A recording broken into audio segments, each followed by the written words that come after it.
ఏమండి మన హృదయాలు ఎలా ఉన్నాయనండి? హృదయం ఎక్కడ ఉంది? మన హృదయం ఎక్కడ తిరుగుతుంది?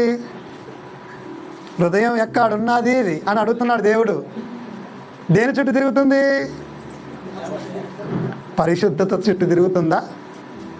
ఏమంటే ఆలోచించండి. వాక్యం చుట్టూ తిరుగుతుందా అండి?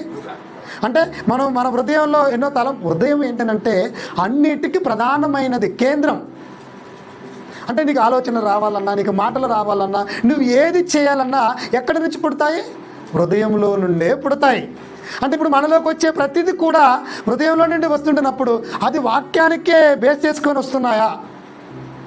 ఆలోచించండి.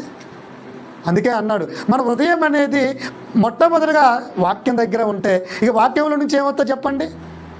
వాక్య సంబంధమైనవే వస్తాయి, పరిశుద్ధ సంబంధమైనదే వస్తుంది, నీతికి సంబంధించినవే వస్తాయి. ఎప్పుడైతే మనం హృదయంలో వాక్యం లేదో వెంటనే లోక సంబంధమైనవన్నీ కూడా వచ్చేస్తూ ఉంటాయి. అలా ఉండకూడదు. అంటే పరిశుద్ధులతో రాబోతున్నాడు. ఇంతకుముందు కాలం చెల్లిన వారై ఉన్నారు కదా పరదేశీలో ఉన్న వారితో సమూహంతో ఇప్పుడు మరలా రెండోసారి రాబోతున్నాడు. వచ్చేవారు పరిశుద్ధులు. ఆ పరిశుద్ధులు వచ్చే నాటికి మీరు బ్రతికినంత కాలము మీ హృదయాలు ఇప్పుడు ఎలా ఉండాలి? దేనితో నిండి ఉండాలి? పరిశుద్ధతతోనే నిండి ఉండాలి. కానీ ఈరోజు ప్రపంచ జనాభాలో ప్రతి హృదయంలో ఏమి నిండి ఉన్నది? పాపం నిండి ఉంది.